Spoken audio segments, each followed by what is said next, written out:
On November 14th, 2003, a 911 call was placed to the Orlando Police Department claiming a murder had taken place. Responding officers soon discovered that 56-year-old Danica Boppity was dead on the ground, surrounded by police tape. The responding officers were horrified and decided to wait until that one guy showed up who's really not all that bothered by this sort of thing. Alright, step aside, officers. I'll take it from here. It's me, Detective Mr. Cal, and I'll get to the bottom of this.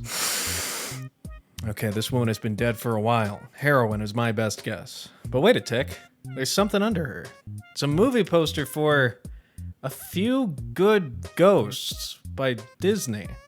I don't think I've seen this one. Weird. Wait a second. There's another poster. This one is for Once in a Blue Moon? I haven't heard of this one either. Two Disney films I've never heard of, and they're not from the 1940s or racist? This is quite the mystery. I'd better do some quick investigating. Let's see. There we go. A canceled Disney movie. So a murder was committed tonight. It just wasn't human murder. It was human murder's more fun cousin. Conceptual murder. But who pulled the conceptual trigger? A Few Good Ghosts, or Once in a Blue Moon, or Angel and Her No Good Sister, or Eglin's People? Jesus, this movie had a lot of names. We're gonna go with the name that the film's creator Barry Cook was most fond of, though, My Peoples. My Peoples was a Disney film that never saw the light of day. It was coming from Barry Cook, the director of a little Disney movie called Mulan, not to be confused with the live-action Disney film Mulan. Mulan was really successful, but after taking some time off, Barry Cook began developing his next idea. My Peoples, the murder victim. Who would have thought? What makes this murder case especially difficult is the fact that the victim goes under maybe 100,000 different names. At the time of this movie's conception, it was called The Ghost and His Gift. It was a love story about a ghost and some kids helping to bring two lovers together. Barry Cook pitched the film to Disney, but the story had hit a pretty big snag, and it's actually a problem I've pointed out with a lot of terrible adult animation in the past. Disney execs thought Barry Cook's film had potential, but they felt it wasn't a story that needed to be animated, which, if you've seen any of my videos talking about terrible shows like Mulligan, that's a problem that can come up sometimes. But Barry Cook is not the kind of guy to give up just because one pitch meeting didn't go his way. Barry Cook decided to put together a new pitch, and he went all out for this one. The story pitch was outlined on animatedviews.com, and real quick, I just wanted to shout out animatedviews.com, jimhillmedia.com, and of course, the Lost Media Wiki for making this video possible. I'll have them all linked below. I literally could not have done this without these three websites. Anyways, the pitch from director Barry Cook went as follows, and keep in mind that this was done over the phone to a room full of Disney execs. The director told the story of Elgin Harper, a young man who makes the folk art doll Angel out of a flower scoop as a gift to woo Rose McGee. Unfortunately for Elgin, Rose happens to be from a family feuding with his own. Nonetheless, the young man decides no feud can quench his love, determining to deliver Angel to Rose. But a spell from Rose's father, Old Man McGee, backfires, bringing Angel to life. And Angel, as it turns out, does not want to do her job. She has no desire to be a gift of love or an olive branch between the families. With a will of her own and a bad attitude, Angel refuses to fulfill her purpose and embarks to leave town. Now that's a nice, quick, little dirty story synopsis to pitch to some executives, but Barry Cook knew that that wouldn't be enough, so he planned ahead by sending something to this office before the meeting and having it placed on the conference room table. Placed on the conference room table was an old violin case, and after completing his story pitch, he instructed the executives to open it. Inside was a small model of the character Angel, a tangible thing they could hold, and the execs loved it.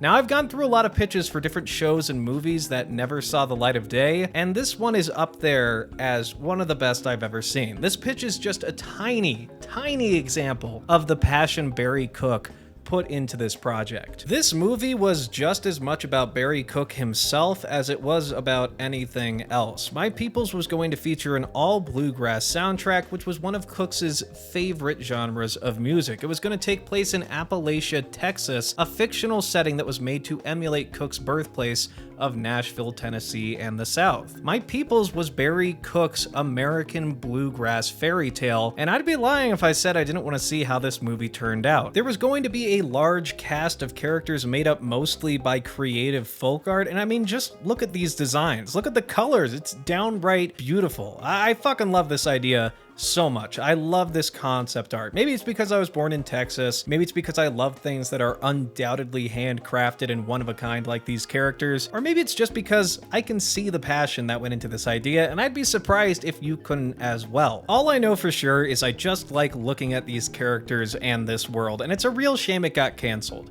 I mean murdered. It got murdered. Remember from the start of the video? Why would someone want to murder this movie? That's technically what happened to it. Cancellation is way too light of a term, trust me, by the time I get to the end of this story. But, you know, this is Disney we're talking about, which almost always means it comes down to money. And in the early 2000s, things were not looking too great for Disney's animated movies, especially with the rise of computer animation. While Pixar cleaned up at the box office, Disney was struggling to get a hit during this time period. They really couldn't get anything going. And when you look back at the track record during the production and before this movie came out, with movies like Treasure Planet, Fantasia 2000, Home on the Range, and Atlantis all struggling at the box office, I mean, it makes sense why they would be in a bit of dire straits. The fact was, traditional animation was on its way out around the time My Peoples was being developed, but Barry Cook had a compromise prepared. At the same meeting where he pitched My Peoples complete with a little angel doll, Barry Cook also said he could do the film 30% traditionally hand-drawn and 70% computer animated. Instead of needing a budget of around $100 million for the film, now he would only need around $45 million. And that's exactly what Disney gave him when they greenlit the project. Now, Barry Cook maintains that the decision to split the animation style was an artistic one and not a business one, which frankly I'm a bit more inclined to believe, even though it did have benefits on the business side of things, because Barry Cook had actually worked on a short film at one point that used this blending of computer and traditional animation called Off His Rockers. So if anyone could pull this off, it'd probably be Barry Cook. But now with the green light, work started on My Peoples, or Once in a Blue Moon, or whatever name it had at this time. I'm just gonna keep calling it My Peoples until there's a story reason to bring up the different names, which we'll get to later. For right now, it's just My Peoples. All sorts of great designs and characters started coming out, like Miss Spinster, a folk doll fashioned from a wooden leg, a scrub brush version of Abe Lincoln, Cherokee Boy was made from an old glove, Blues Man from an old mandolin. These character designs were so creative and interesting, and then on top of that, rumors started to come out about who would voice these characters, and none other than Dolly Parton was rumored to be playing the lead character Angel. Pair all of this with the fact that bluegrass music, the genre the whole film was being built around, was seeing a massive resurgence thanks to Oh Brother Where Art Thou winning the Grammy for Album of the Year in 2002. For real, a bluegrass movie soundtrack won Album of the Year while My Peoples was in development. There is literally not a better time in recent memory for a movie like My Peoples to be made. All the stars were aligning, all the work was coming together, and then Disney execs got scared it was too similar to another project they had in development, Romeo and Juliet. What? Yeah, it turns out Romeo and Juliet was in development around this time too, which was news to me. I thought that movie came out way later, like 2011, so that's kind of crazy to hear it was in development so early on. And Disney was afraid there was a bit too much overlap when it came to the two films. Both My Peoples and Romeo and Juliet featured inanimate objects coming to life and two feuding families. As far as I can tell in my research, this was only a minor concern from some executives, and it likely wasn't the deciding factor that canceled My Peoples. So it looks like Romeo and Juliet are innocent in this murder case, but I thought I'd bring it up because I thought it was kind of funny. It was kind of one of those executive notes you see where it's like, I don't know if there's that much overlap. I think they can both exist. And also, when investigating a murder case, you have to rule out all the suspects, so it's due diligence at that point. But as work continued on My Peoples, Disney leadership would see a pretty big shakeup in their animation division. Tom Schumacher was leaving Disney Animation for Disney Theater. Now, Tom Schumacher, if you don't know, he was the fella at that awesome pitch meeting where My Peoples got greenlit. Tom Schumacher's job was to push the artists in charge of Disney animated films into making the most profitable and successful movie possible. His job was literally to be the bad guy, question everything, and to counter the artistic vision of a film with the business vision. Now, I'm sure you can probably tell that a guy like Tom Schumacher was probably not loved by everyone at Disney Animation. I think it's safe to say anyone in this position where you are literally playing the bad guy is probably going to, get this, be seen as the bad guy by most of the people working underneath them. Now, there were allegations in 2018 of some rude and inappropriate behavior from Tom Schumacher across his entire career at Disney, being rude and inappropriate with employees, making risque comments, things like that. It seems like these allegations went nowhere as far as I can tell, but again, it's Disney. Most allegations against Disney go nowhere because they love paying them lawyers, let me tell you. But since these seem to be only accusations and nothing really came of it, I'm just gonna let this part lie here and focus on what we know. Tom Schumacher was responsible for dismantling multiple visions of multiple animated Disney films. The most famous example being Kingdom of the Sun. That's right, the movie that got turned into Emperor's New Groove. Kingdom of the Sun is one of the most infamous examples of executive meddling that I've ever seen in my entire life. That movie was completely changed from its original vision to something completely different. And I love The Emperor's New Groove, but like many of you who are fans of lost media, we kind of wish we could have seen what the artist's original vision was. And Kingdom of the Sun looked like an epic for the generations. It could have been something really great. And Emperor's New Groove, I think, turned out pretty dang good. That's one of my favorite Disney movies from my childhood. But still, with the what could have been of it all, I mean, we'll never know at this point, and it's because of executives like Tom Schumacher. But look, I can talk all day about what we know from articles and whatnot. What we really need is an account from an actual animator that worked under Tom Schumacher. And as it turns out, I found a pretty damn good one. What you're seeing in front of you now with a beautiful creamy orange background is an actual email that Mr. Dave Pruxma sent to Tom Schumacher after he announced he was leaving Disney Animation in November of 2002. And this all goes back to Pruxma's website from 2002. And I apologize if I'm butchering the name. You know me, I can't pronounce shit. I called Guillermo del Toro Guillermo del Toro for years and wasn't corrected until I made a video. So embarrassing myself as part of this process. Now, David Pruxma has a pretty great track record at his time working for Disney. He wound up leaving around the time Tom Schumacher left because he was so fed up with how Disney was handling their animators. During this time, there weren't just layoffs, there were also pay cuts as the executives saw their pay rise. It's a classic tale as old as time. But let's hear what this highly accomplished animator had to say after Tom Schumacher left the company. This is the email he claims he sent to Tom Schumacher after he wound up leaving. Dear Tom, the announcement of your professional demise has led to much great rejoicing throughout the artistic and animation community, such as I have not heard in my 25-year association with the industry. I guess the reason they did the deed off campus is so that no one could hear you kicking and screaming, which you recently said was the only way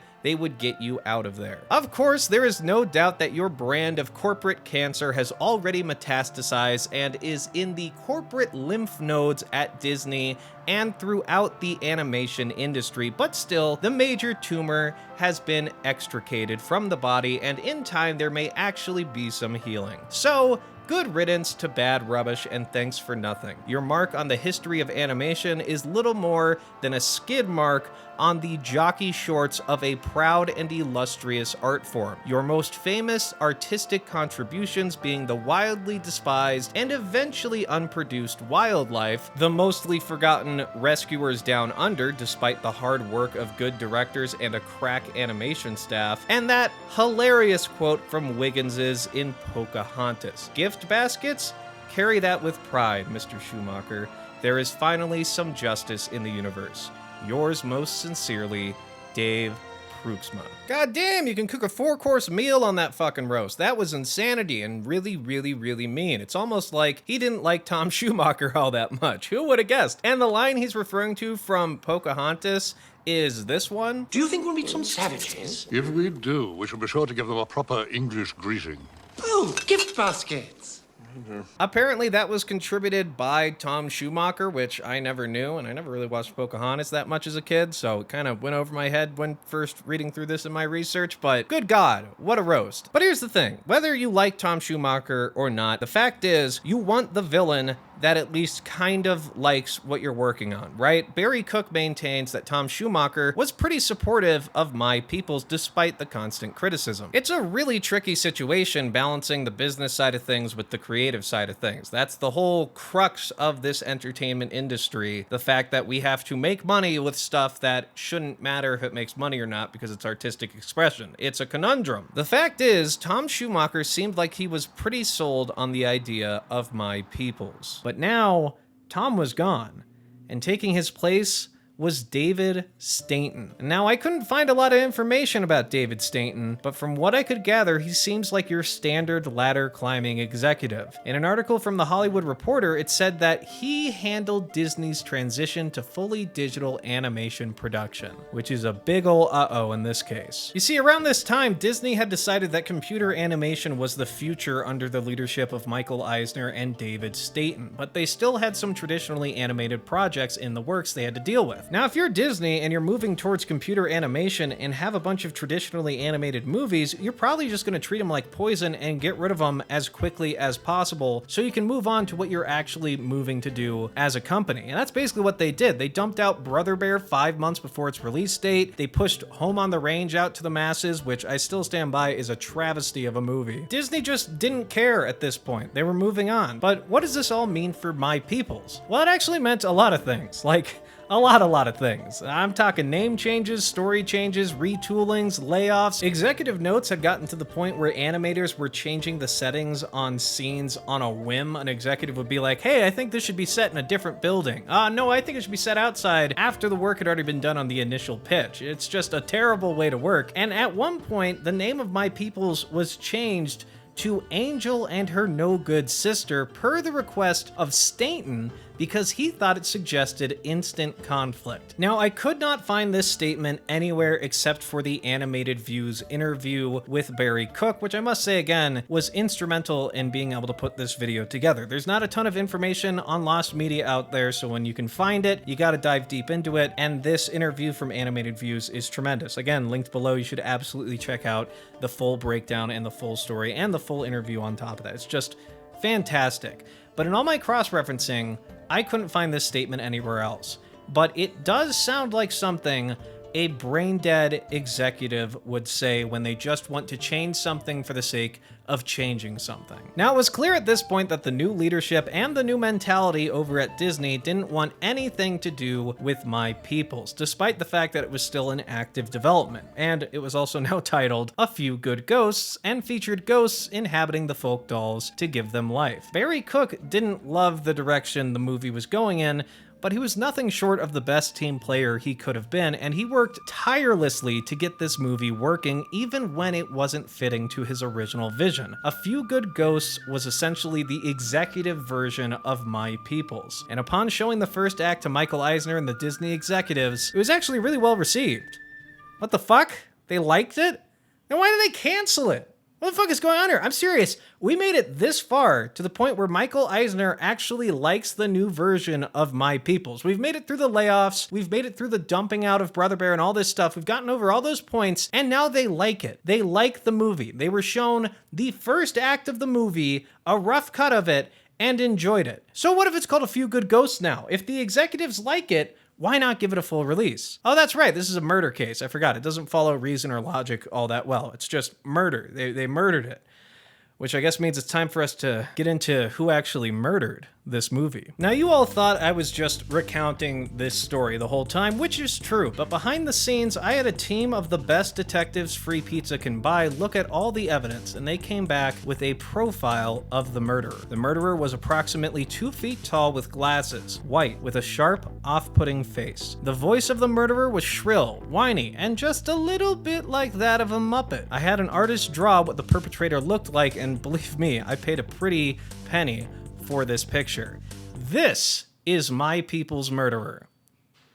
I think it might have been a ghoul of some kind. Yeah, it's Chicken Little. It was Chicken Little. Disney put themselves in a position where they had to choose between a fully computer animated film that looked like puke and a 70% computer animated film that looked beautiful, at least conceptually, and they chose Chicken Little. The new age of Disney had come, and traditional animation didn't have any place in it, even if it was only 30%.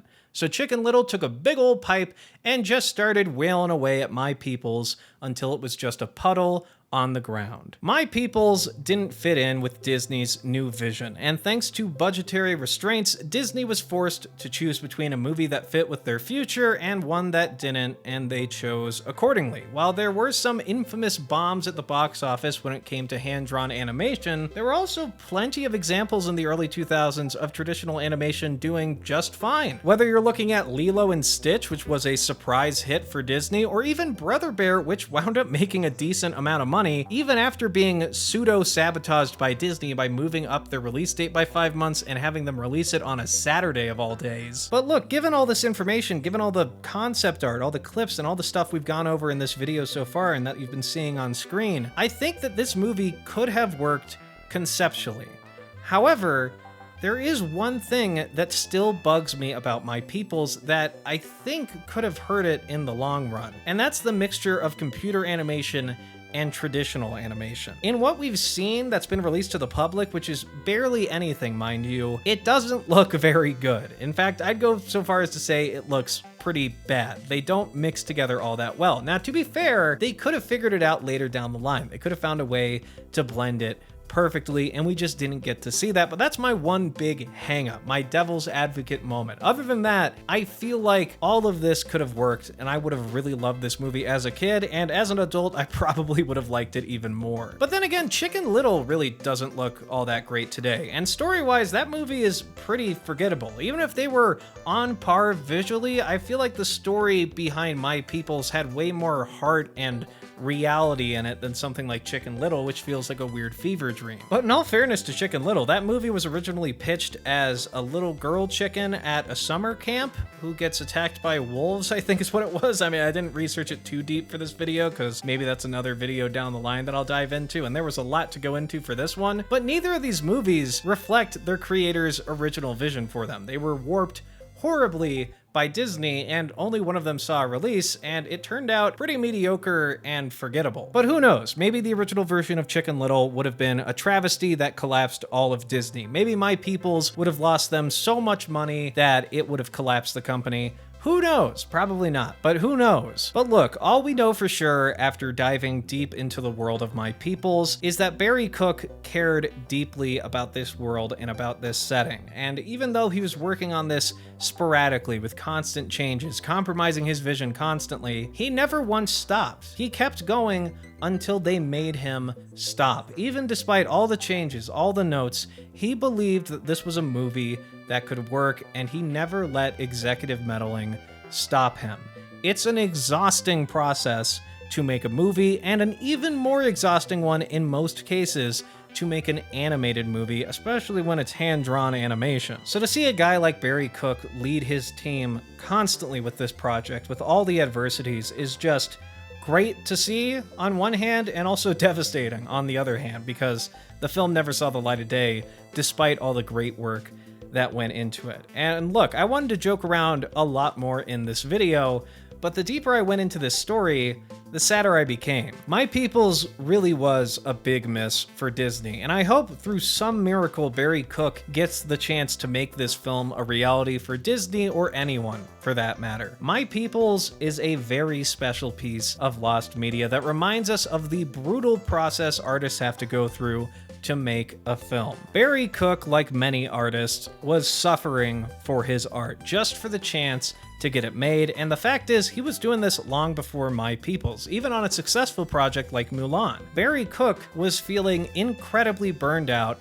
and decided that after the release of Mulan, he would take a trip out to Japan, where he met with the traditional animation master, Mr. Miyazaki at Studio Ghibli. Barry Cook confided in Miyazaki that he was feeling burned out, at which point Miyazaki told him, quote, "Stick with it. Animation is a great way to spend your life." And Barry Cook is still working in animation to this day.